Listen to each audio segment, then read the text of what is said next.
What's up, guys? Small Fan 101 here. I just recorded and my TNA review. Now here's my WCPW Loaded review.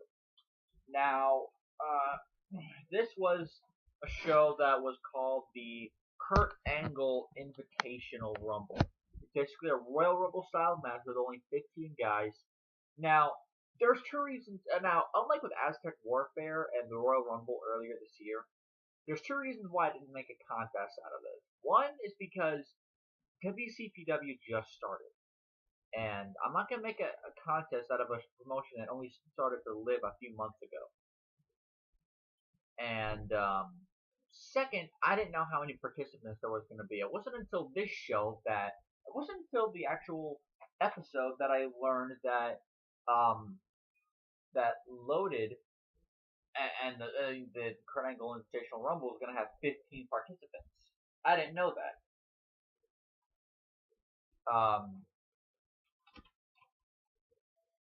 So yeah, I got two sheets by the way here. One that shows the results and the notes.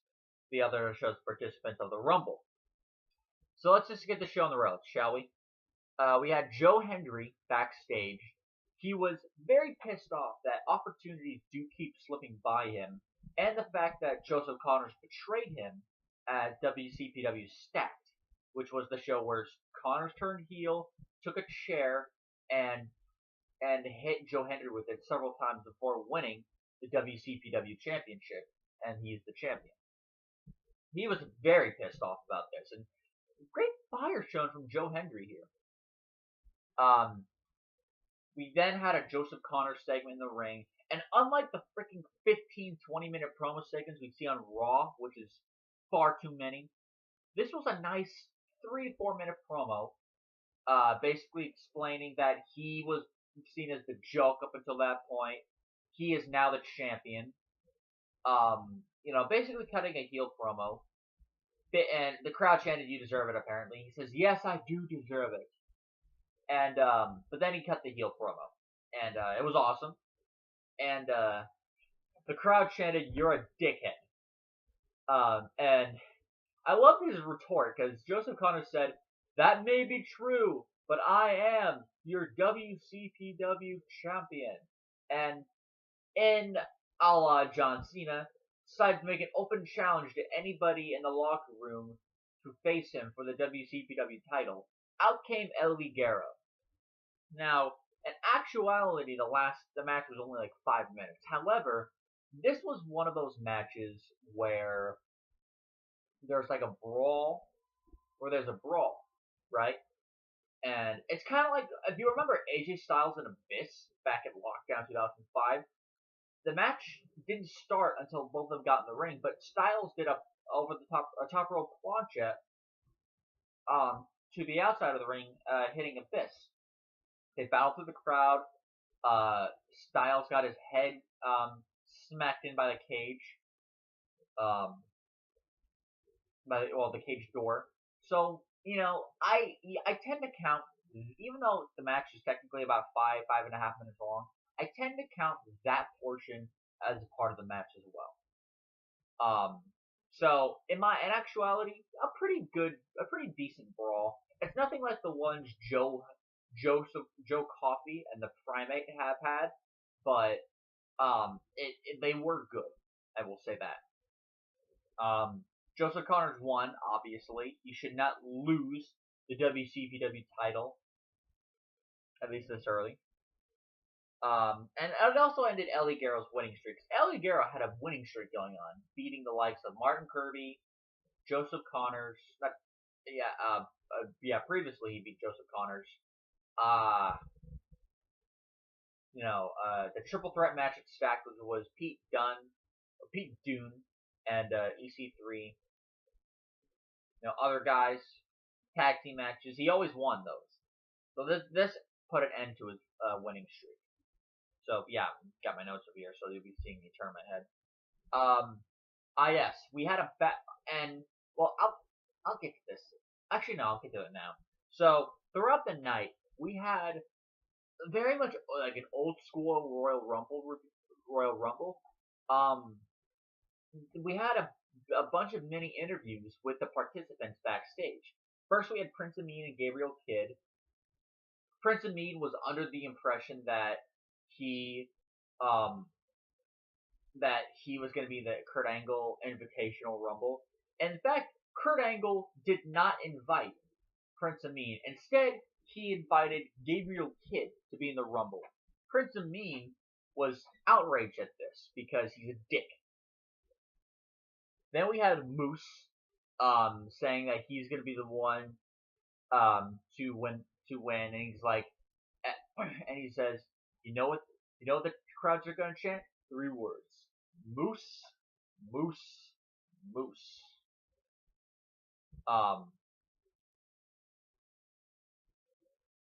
We had Pete Dune, who is, I think he's called the Bruiserweight, and which is a pretty cool name. El Ligero, who didn't. This was right after his loss to Joseph Connors. El Ligero doesn't talk. The woman who was backstage interviewing with them talked for him, and El Ligero just nodded and shook his head and everything. Drew Galloway, cut a promo. So did Travis Banks, who actually kind of impressed me at Stacked. And of course, I think even compared to the later ones, Primates was the best because all he did was look at her, take an orange steel chair, and just smack it on his head, and then walked away. Yeah, that pretty much spells it. We had, oh god, this was entertaining. So we had PrinceAmeen and Gabriel Kid come out, and they're gonna face a team that was managed by James R. Kennedy came out. Because remember, Prospect up until this are still technically suspended from WCPW. So James R. Kennedy cut a good promo saying that he found a tag team in Mexico that would do great, and he called it Los Perspectiva, and he said El Draco and Lucha Archer. And of course, everyone knows it's really Lucas Archer and Drake of Prospect. Where Alex Gracie is, I have no idea, to be honest. So yeah, and it's basically Prospect versus Ameen and Kid. Prospect defeated PrinceAmeen and Gabriel Kid, and here's what happened. But here's what the action started going the first 2 minutes, but then for the next 3 to 4 minutes, which felt like freaking forever, James R. Kennedy had the mic. He walked up to PrinceAmeen and said, he basically cut a heel promo. Ameen agreed, and basically said, "Look, I owe you, and by that I owe you, I mean you owe me." He ordered Gabriel Kid to go down and take the pinfall. Gabriel Kid said no. No.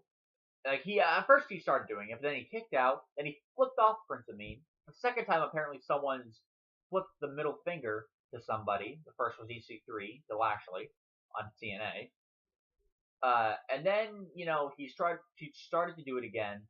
Then he kicked out again, and PrinceAmeen straight up said, "Look, if you don't do as I say, you will get fired." And that's when Gabriel Kid did take the pinfall. So Los Perspectiva, or Prospect, beat Ameen and Kid because PrinceAmeen is a complete dick. He's not. PrinceAmeen out of all the wrestlers is definitely the weakest one. He's not. He has not impressed me so far. PrinceAmeen is not impressed. He's not that good from what I've seen, which is very little, by the way. But he does play an absolutely big dickhole. What an asshole he is. Then we had more backstage promos with EC3, Joe Hendry again showing a lot of fire here, Joe Coffey, Martin Kirby, Doug Williams, the Villain, Marty Scurll, and Rampage. I was somewhat surprised that Will Ospreay wasn't in this tournament, or in this Invitational Rumble, but he was probably held up somewhere else. Marty Scurll, however, wasn't. Adam Pacitti then came out and basically announced the Kurt Angle Invitational Rumble will start. And here are the rules of the match. The rules of the match were so: you could only eliminate someone by throwing them over the top rope, pinning them, or submitting them. So mixing the rules of the Royal Rumble match with Aztec Warfare is basically what happened here. Obviously, you can't eliminate someone through the middle rope. Has to go over the top. Both feet has to hit the floor. I will say this was a decent match. It wasn't a great match, but it was a good match. I'll give it like thumbs very much in the middle. Maybe more so leaning toward up than down. So number one and I got the winner here, but that's not fun. The number one participant was Martin Kirby, and I loved it because when Adam Cheedy is not a big fan of Martin Kirby, and Kirby is still a heel, by the way. And Bachidi's like, the number one is he's like that. That's exactly how he's like, and it was hilarious. Martin Kirby came out at number one. El Ligero came out at number two, and they had a little bit of rivalry going on for a little while. Martin Kirby is still a heel. However, the fans chant him. They chant positively for him every time. Ever since his match with Will Ospreay, the crowds have chanted for him. This guy, he's a great heel, but he should, at least for the time being, go babyface. See what happens. Next came out Travis Banks, who was tag team partner to Martin Kirby.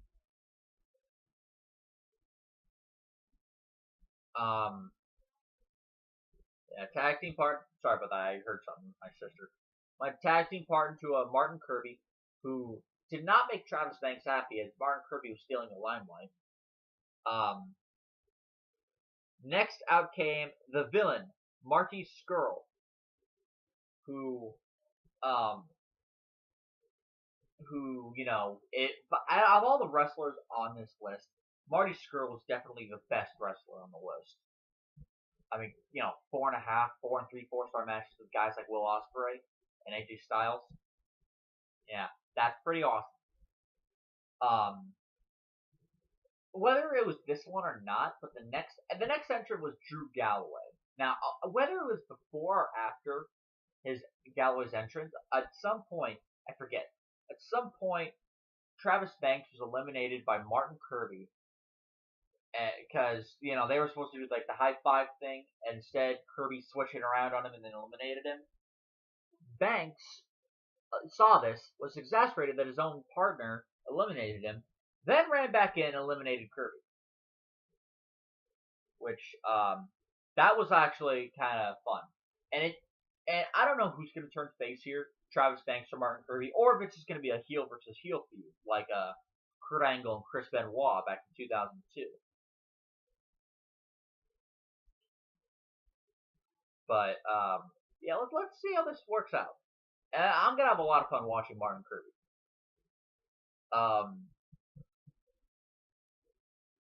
Travis Banks, Drew Galloway came in. Next came in Gabriel Kid, who participated in the Rumble. However, he was accompanied by PrinceAmeen. However, he only had like 15-20 seconds of ring time. But the commentators did make a good point that Gabriel Kid is only 19 years old. He's the only one in the ring who was not alive when Kurt Angle won his Olympic gold medal.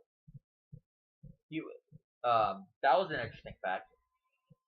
And however, PrinceAmeen went back on the mic and said, "Look, I don't know why Kurt Angle didn't invite me, but you're my servant. I'm taking your spot, and if you don't agree with me, you're fired." Gabriel Kid got out of the ring. Amin got into the ring. Had about 30 seconds maybe in the ring, and then got eliminated. So Amin plays a great dickhole. And Gabriel Kid was, he's sad. This is sad for Gabriel Kid. He was watching on the ramp the entire time. And when Amin got eliminated, that's when Kid walked to the back, like, okay, yeah, I have no other reason being in here.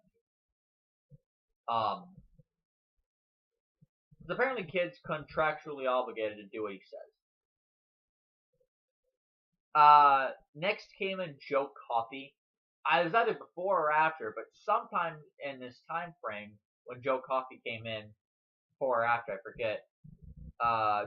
Drew Galloway was eliminated by Marty Scurll, so that happened. So sometime after Coffey's entrance. Next came Pete Dune, who is actually a pretty good wrestler. Calling himself the Bruiserweight. And he was somewhat good in there. I take it back. I think Galloway may have still been in the match at this point. However, it was around this point that Galloway was eliminated. Or maybe it was the next entrant, I forget. Doesn't matter. Actually, let's just go on to the next entrant, which is Doug Williams. I just want to make sure, because I don't want any bullshit to happen, but Doug Williams came in, faced off.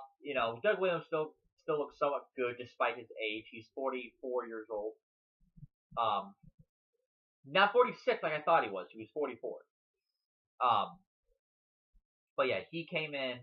Galloway eventually was eliminated by Marty Scurll. Marty Scurll in turn was eliminated by Pete Dune.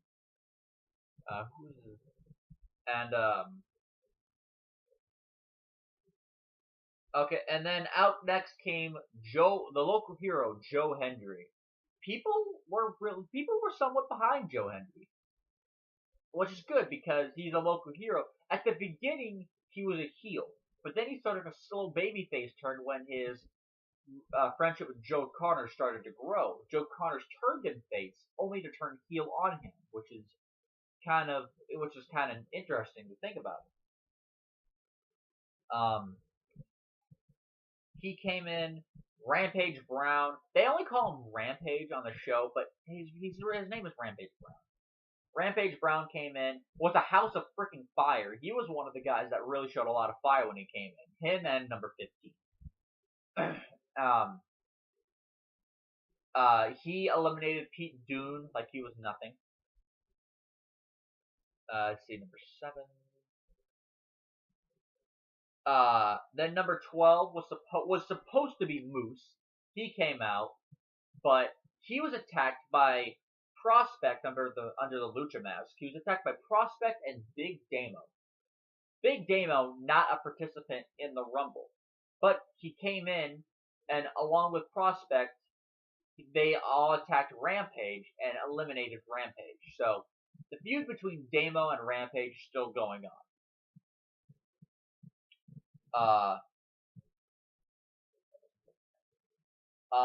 Next came out EC3, Ethan Carter III, who like Joe Hendry, was received very warmly by the crowd.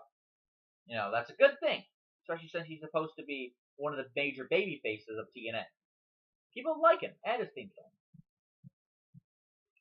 Out next came Liam Slater, his tag team partner. I forget his name, but he's awesome. Who's out with an injury, and from what PrinceAmeen says, he didn't do it. I don't believe it for a second. When Liam Slater and his tag team partner come back, they're gonna beat the shit out of PrinceAmeen. That's what's gonna happen.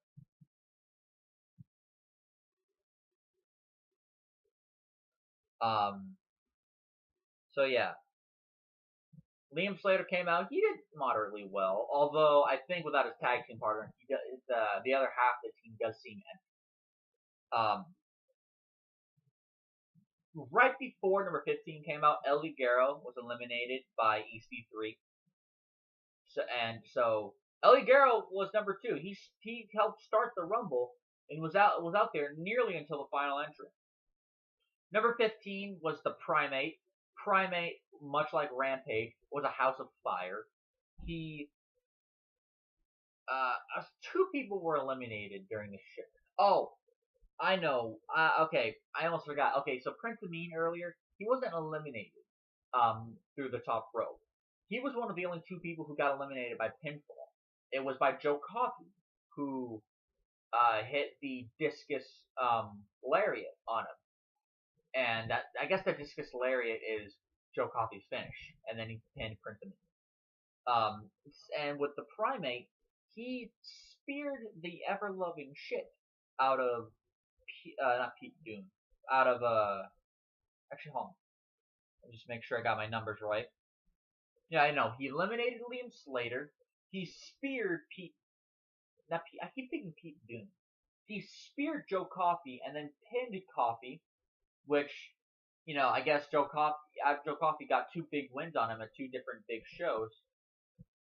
Actually, no, 2 different wins on him on 2 different shows. And so I guess in a sense he gets his win back, at least one. So a little bit of a turnabout there for the Primate. Primate eliminated Liam Slater as well. Probably through the top rope. Was then eliminated by the local hero, Joe Hendry. Doug Williams, a few seconds later, was also eliminated by Joe Hendry. Doug Williams actually did pretty darn good here. He was actually pretty good here too. Then we came down to the final 2, which were EC3 and Joe Hendry. Both guys were received very well by the crowd. And for the next 2 minutes, they obviously wrestled, they attacked each other. EC3 hit the Cena shoulder block tackles and the front slam, which was set up a 5-knuckle shuffle, which he missed, thank God.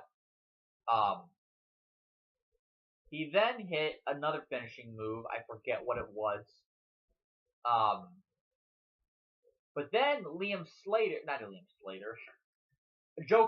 Joe Hendry hit the angle slam on EC3, and then proceeded to throw him over the top rope out of the ring. Joe Hendry at I think it was at their next WCPW special will face Kurt Angle in a match. That match I actually want to see, because Joe Hendry is actually a good wrestler. So Joe Hendry wins the Invitational Rumble, and that's how we ended the show. Overall, a good episode of WCPW. Not the greatest episode, but it was a good episode. So, and it was fun to watch. So with that said, guys, I hope you enjoyed. I will be back with my Backlash pay-per-view review. You're gonna want to hear it, because I'm gonna give a positive review for Backlash. So until then, guys, I'll see you next time, and have a good day, or maybe a good 5 minutes, depending on how I upload. Later.